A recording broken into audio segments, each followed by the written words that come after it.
talking more about the budget and the cuts, what specifically do you see, would you cut going into this next year? Well, let me flip it for a second and talk about what I don't want to cut. Don't want to cut anything in regards to crime and fighting crime. You know, our policemen, our things like the weed and seed program. We have made tremendous progress in crime. Let's not back up on that. So I've tried to be pretty hardline there. I also don't want to cut any more economic development. Okay, this is what's caught us into a situation where the city is the business is turning, but the city hadn't caught up with it yet, and it's not able to provide the services we need and get the revenue in a lot quicker. Besides that, everything for me is going to be looked at very closely. I'm not going to be a person that cuts across the board. That's bad management. Nobody needs to hire a mayor that says, okay, we're just going to be democratic and cut 10% across. I mean, you're supposed to have a brain, and you have to figure out strategically what is really necessary in the next 3 to 4 years, what is not as much. And sometimes the things that people say, well, that's just soft stuff, is really cost you money if you cut. So, you know, making those judgments is going to be critical. So the answer to your question is most everything's going to be cut, and we're going to have to do it in the right way at different levels. Is there anything specifically that you see inefficiencies in as far as some of the programs and things we have? Yeah, I do. I mean, I learned this at the park level. I mean, there's a great deal of opportunity to privatize things. We've tested privatization of our parks, maintenance, for instance, in far north Dallas. It's worked out very well. We have people, sometimes city employees, driving all over the city, long time, spending more time driving than mowing. And, you know, when you start to privatize those in smaller groups, that saves you money. And I think there's making sure that we're smart in purchasing, you know, being more technology friendly, you know, less paper. We've already done a lot of those things. So there's small things.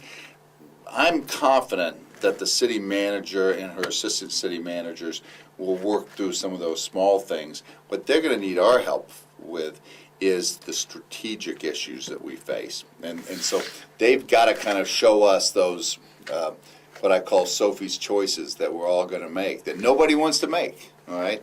You know, and we're going to have to say, well, look, that's going to hurt us long term if we cut that. We're going to have to help them there. I mean, you're elected mayor, you're one guy. The city manager's been down there for how many years now? Yep. I mean, and she, you know, by all accounts, appears to know what she's doing. She does. And I would assume if she knew there were inefficiencies, or she certainly would be looking for inefficiencies, she's apparently not found that many. Mm-hmm. How are you going to manage to find all this stuff? Well, I think one of the things that I've had experience in working with businesses is that you get so inside your business, you've never looked at it a different way. And I think this is true with Mary as well, and she's admitted it. I mean, I've asked her questions, and she said, no one's ever asked that question before. No one's ever asked that question in all my time. And it's not that she's a very bright lady, but I think having fresh set of eyes is important. Now, Mayor Leppert, I'm sorry, go ahead. Oh, no, I was just going to say, the second thing to me is let's define operational success. What does success look like? And I think for her, success is making the city council happy. I mean, you know, she wants to make sure the city council's happy. We're going to have to say it's not about the city council being happy. It's about the citizens being happy. And what does success look like there? And then have someone that, like myself, who has been through the re-engineering process, and understand where efficiencies are in these things. How many middle management do you need? How many frontline people do you need?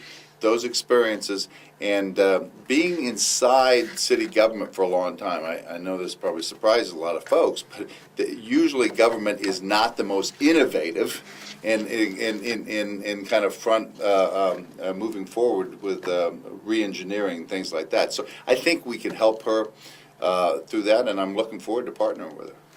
I was just going to say, Mayor Leppert was also kind of a business mayor. He came from a private sector. Yep.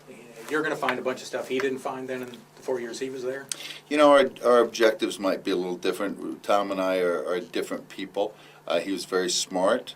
I'm a person that loves the thought of digging into something and doing something in a more creative fashion. I come from a background of running an advertising agency where we were constantly doing creative stuff. He was more in a construction world where it's a little bit more linear. So I think my creativity lends itself to this sort of challenge. That's what we did with homeless effort. I mean, there was no money on the table, and we were able to build a homeless assistance center, get the citizens to pass that. No one ever thought that the citizens of Dallas would take care of the homeless. We've got a big heart in this town. And then we were able to take $3.5 million and double it, that the city gave, and double it with private and non-city money. We were able to leverage that sort of thing by creating a public-private partnership, by really privatizing the homeless effort. That's what we did with the zoo when I was there at the park board. So, you know, making sure that the zoo, because people will give money to the zoo all the time when they realize they're not giving it to government. If they're giving it to government, they don't want to give it to government. So I think those sort of things, and we're seeing more and more success there, and that's what I'll continue to push. So less construction, no hotels, tollways. In the next 4 years, I don't think we've got a lot of money for that. I mean, we've got to clean up continue to institute and implement our bond election. The last one, we've got to tee up a new bond election and understand what infrastructure we need. We need to fill the potholes. We need to focus on economic development. We got to focus on schools. So all those big ticket projects are going to be put on hold for quite a while then? Well, I don't think there are any big ticket items right now going on. I mean, we've got the plans for the bridges, and those things are kind of financed, and we're moving ahead with those. And we're going to shore up the levees in the Trinity River just to make sure that that's safe. A lot of the money inside the Trinity River is private money that'll be used, and so those things are kind of budgeted. There's nothing teed up right now from a big capital expense that'll be something like the convention hotel. We need to digest that stuff. I mean, the Rangers lease in Arlington's up in 8 years. I think it's 12 years or 11 years. Is it 8? I think it's 8. It's 8. You may be right. I looked at it. I thought it was. And I think to get one of those things going, you'd have to start sometime in your term if you're elected. Might, but good idea or not, I guess. You know, let me tell you the way I'm going to be on those things. The screen I'm going to look at is what's good for business for Dallas. I'm going to look at every deal, and I'm going to fight hard for making sure that, yes, I want the region to grow, but I want to make sure that people know they can do better business in Dallas, whether it's in Arlington or Irving or Plano or wherever it is. I'm going to be fighting for everything that's up. You talked a little bit earlier about the southern sector and growing that area. What are some of the untapped resources there that you can point out? Well, the biggest one is space. When I realized that you could fit the city of Atlanta inside the southern sector, I went, oh, this is it. This is our growth opportunity. Right now, it is 60%, nearly 60% of the land mass, and it's 15% of the tax base. So North Dallas is got all the burden of the tax base because we're not growing in our opportunity. We're going to be talking about 6 key beachheads in the southern sector that are already out there, that are already finding success. We're not talking about greenfield projects that need the right sort of leadership and partnership with them, and just a little focus and a little effort. I think that the southern sector will start to get close to that tipping point is like the downtown is. You know, the inland port was a big deal for a while, and those guys have run into some economic problems. But their gripe, as I recall it, when they were flush, or at least it appeared they were flush, was that South Dallas politicians were basically pulling them down with, begging for jobs, asking for money. Yep. I mean, doing the stuff that is not going to work. Yeah, there was a lot of conspiracy theory there. I mean, Theory or fact? Well, I wasn't the reporter in that, but there was a lot of folks talking about folks all over the place. Well, you've worked with those guys. I mean, is that a problem there or not? I haven't worked with the landowners of. I was talking to the politicians. But the politicians, I find the folks that I have worked with being straightforward with me, being very passionate about their agenda items. And those are two things that are important to me, being very frank and being very passionate.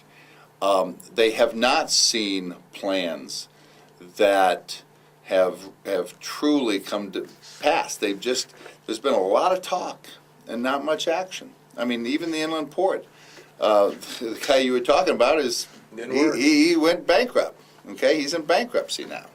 And so we need to get that land out of bankruptcy. So I appreciate their skepticism from time to time. And also, it shouldn't be the plantation mentality. We shouldn't be kind of looking and say, what can we do for that? This is not about us doing something for them. This is about us doing something for us, all together, because this is what's right for Dallas. And we've got to all be together as we deal with that issue. Are we going to have different political points of view? Yes, but as long as we get the issues on the table, air them in a positive way, and we'll power through it, I think. I was going to say Redbird Mall at one point, and I'm not even sure if the city still owns the old Sears building or whatever. Yeah. Do you know? It's called Southwest Mall. And that is one of the conundrums that we've got. It's an up and active mall. It was close to being shut down. I think we kept the power on, and I was over there the other day, and there are dozens and dozens of retailers providing the services they need. Is it the mall that we all think of as a state of the art? No. So we've got to work with the community. We've got to work with developers and say what's the right thing to do with that mall. But that mall, to me, is within some areas that are just hot and heavy, that are growing great. So that's a little bit of a tougher one. But what is happening in Bishop Arts down through Jefferson, what is happening when that bridge opens in West Dallas, what's happening with Pinnacle Park all the way down to through the DBU campus and Mountain Creek. I don't know if anybody's not been, any of your viewers not been to Mountain Creek in far southwest, is the most beautiful part of Dallas. It's fabulous. There's a place where 35 and 20 connect, far southwest Oak Cliff. It's vibrant with homes and great churches. And wherever I see a Walgreens come in, I know things are starting to happen. You see those things taking place. So there's little fires happening. Our job is going to fan them and kind of spread that tax base so everybody can kind of have the growth they want. Last question for me. I think it was about a year ago we did a story on what would a neighborhood do if the city gave them $100 million in revenue bonds. So if we took the money that was going to the Convention Center Hotel and we split it up into different neighborhoods and we built a small parking garage, revenue bond generated next to Bishop Arts, or we did it over in Henderson where there was activity but no parking. Mm-hmm. It didn't go anywhere because it was a theory and the money was already being spent on the Convention Center Hotel anyway. Is that the kind of thing that the city could be doing to spark some of the fires, or is that going I think too far? so. I think we need a little bit of that. There's no question about it. To me, I want to come back to what is the strongest thing that creates strong neighborhoods, and that's schools. I mean, if we all get behind our schools and demand that they are superior, those neighborhoods are going to take place, and it's going to grow. So that's where I would like to make sure that our focus is in building our neighborhoods. We've got great park system. We've got a fabulous park system. I think we've got a good right-of-ways and good transportation. We got a lot of potholes. We got to get those potholes fixed. So anyway. Well, so I guess we'll end on, what specifically distinguishes you from the other candidates? It seems like, nobody wants to raise taxes, everybody's all for the neighborhoods and that kind of thing. What sets you apart? I'm not sure there's a lot of specific policy issues that differentiate. If you listen to some of our debates, you hear, so I've heard that, I've heard that, I've heard that, I've heard that. I think there are two things we need to consider. One is what experience do you bring to the job? What type of experience? This is a ninth largest city in the country. Do we have a leader that can wrestle top 10 city issues down to the ground? Is someone experienced in doing that? Is the first question. Second is, do they have the vision and the attitude that this city wants? Does it match them? I am unabashed, want to put the big back into Big D. I just believe in it. I believe that's in our DNA, that's in the makeup of the people. That's when we do things that way, we go places. The neighborhoods are improved, we bring people in, everything happens. I'm a can-do person from I just believed it when I first came here to town. And it's ultimately going to be that. It's going to be, do you have the experience to deal with these complicated issues and lead organizations that are complex? And second, do they have the vision and the attitude to take us where we need to go? Okay, well, I think we'll leave it there. Great, thank you. Thanks for joining us.